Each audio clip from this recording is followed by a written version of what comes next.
मैं फेसबुक पे कुछ सर्च कर रहा था और यहां पर मुझे एक वॉलपेपर मिला। उसमें बहुत अच्छा कोटेशन लिखा हुआ है जो कि हमारी सेल्स लाइन से खास तौर से बहुत ही दिल से जुड़ा हुआ है। लाइन है, ध्यान से सुनिएगा। लाइन है, बहुत दिनों से कोई नया जख्म नहीं मिला।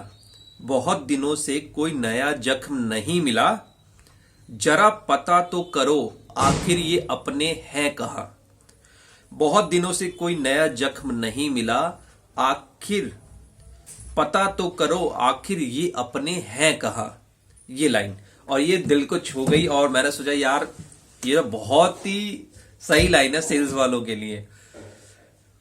जब मुझे याद है कि जब मैं सेल्स रिप्रेजेंटेटिव था और मुझे ज्यादा बहुत कम समय हुआ था मार्केट में, और जब मैंने कहा कि मैं अब से सेल्स रिप्रेजेंटेटिव का इंटरव्यू नहीं दूंगा, ज्यादातर मैं सेल्स ऑफिसर के लिए दूंगा, तो मेरे साथ वाले ही मेरे जो दोस्त थे, फ्रेंड्स थे, बॉस भी थे, एएसएम सेल्स ऑफिसर, उनको जब पता चलता था और कुछ और भी मार्केट के लोग थे, डिस्ट्रीब्यूटर के लोग थे, तो सब लोग कहते थे यार बहुत ही जल्दीबाजी है, सेल्स ऑफिसर तो कम से कम 4 से 5 साल का एक्सपीरियंस हो जाए तब आप अप्लाई करना। इतना तो एक्सपीरियंस मांगते ही मांगते हैं। अभी आपको उतनी नॉलेज भी नहीं है, अभी आपको तो रिटेलर्स के बारे में नहीं पता, अभी तो आपके पास डिस्ट्रीब्यूटर पर कंट्रोल नहीं है।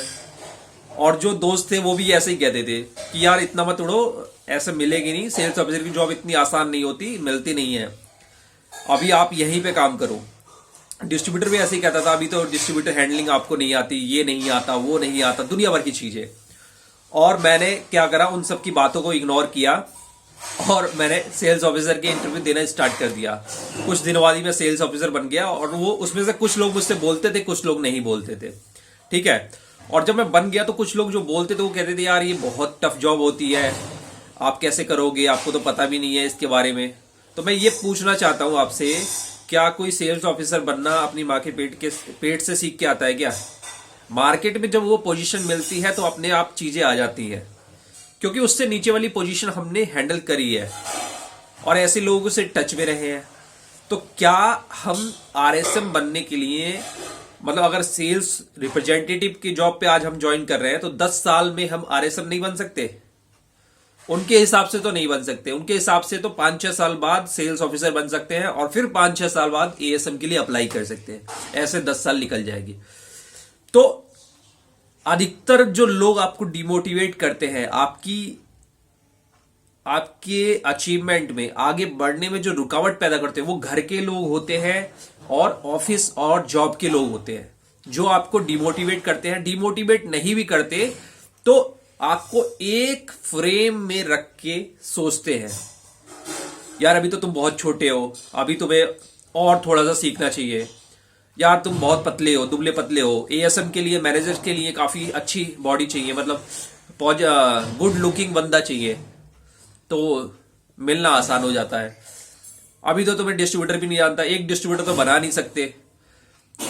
अगर हम किसी को डिमोटिवेट करना चाहते हैं, सेल्स रिप्रेजेंटेटिव को जो बहुत सालों से सेल्स ऑफिसर पर लगने की कोशिश कर रहा है, उसको अपनी टीम में रोक के रखना है, तो क्या कहते हैं बहुत सारे मैनेजर,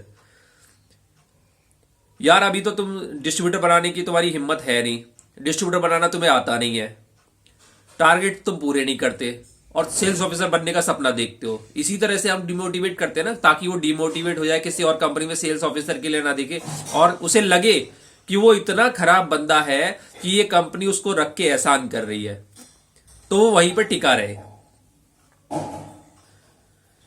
आपने मार्केट में देखोगे सेल्स ऑफिसर 1 साल के एक्सपीरियंस के बाद भी लोग बन जाते हैं। कई लोग होते हैं कि 6 महीने उन्होंने कहीं सेल्स रिप्रेजेंटेटिव की जॉब करी और उसके बाद इंटरव्यू दिया, उन्होंने इतने समय में सीखा और वो सेल्स ऑफिसर बन गए किसी भी कंपनी में। तो क्या उनके लिए ये बाउंडेशन नहीं है कि 5 साल उन्हें काम करना चाहिए था, उसके बाद वो कंपनी बनाती? तो ऐसा कोई फिक्स नियम नहीं है मार्केट का। ये नियम जो होते हैं, जो हमारे दिमाग में भरे जाते हैं, ये हमारे सीनियर, जूनियर और हमारे साथ के लोग ही गढ़ते हैं, क्योंकि वो अपने अपने नजरिए से हमें आंक रहे हैं। जो हमारा फ्रेंड होता है कोई, तो हम एक तरह से उसका मतलब साथ रहते हैं, जैसे उसके बिहेवियर, उसके बारे में पता चलता है, तो बहुत सारी चीजें होती है तो हम तुरंत ही मना कर देते हैं कि नहीं नहीं वो तो नहीं कर पाएगा, वो नहीं कर पाएगा, मुझे पता है कि वो नहीं कर पाएगा, वो इस तरह के काम नहीं करता।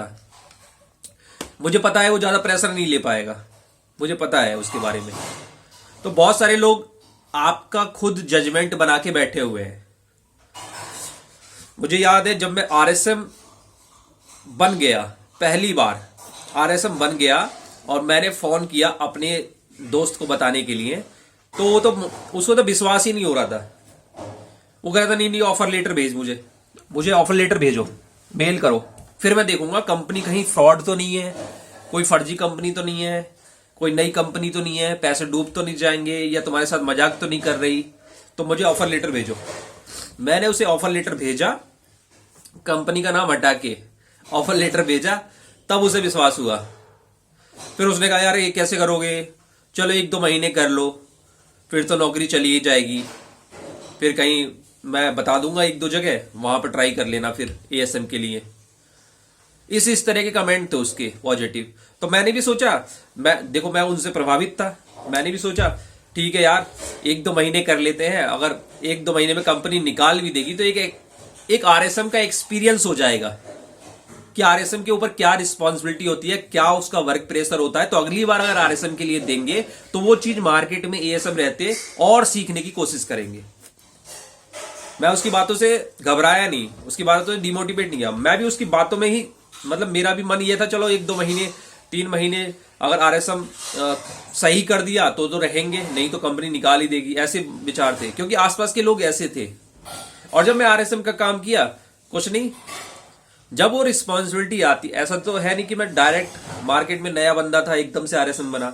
मैंने सेल्स रिप्रेजेंटेटिव, एसओ, एएसएम पर काम किया, कई सारे एरिया में काम किया, बहुत सारे डिस्ट्रीब्यूटर के साथ काम किया, मेरे ऊपर भी आरएसएम लोग रहते थे, तो सब पता था क्या है क्या चीज है। इस तरह से धीरे धीरे वो मार्केट में खुद ही प्रेशर आता गया और चीजें सीखते गए। तो ये मुझे याद आया तो मुझे बड़ी हंसी आई।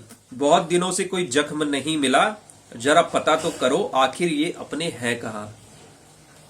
यही जख्म है कि आपके अगल बगल का जो सर्किल है वो आपको कमजोर समझता है, आपको उस लायक नहीं समझता, मोटिवेट करने वाला नहीं है। आपको खुद से मोटिवेट होना पड़ेगा, खुद से मोटिवेट होना पड़ेगा। अगर सेल्स रिप्रेजेंटेटिव हो, मैं तो ये कहता हूं आरएसएम के लिए अप्लाई करो, आरएसएम के लिए भी अप्लाई करके देखो भाई। सेल्स रिप्रेजेंटेटिव हो, एसआर के लिए भी अप्लाई करो, एसओ के लिए भी करो, और आरएसएम की कहीं वैकेंसी आती है वहां पर भी अपना रिज्यूमे भेजो, देखो तो सही कि वहां से कॉल आती है या नहीं आती, और आती है तो वो क्या पूछते हैं। अगर तो वो आपको टेलीफोनिक इंटरव्यू के बाद वहां पर फेस टू फेस के लिए बुलाते हैं तो वहां क्या पूछते हैं, आपको सीखने को मिलेगा। और जब तक अप्लाई नहीं करोगे तो हमेशा वो चीज नहीं रहेगी आपके लिए। तो ध्यान दो इस बात को।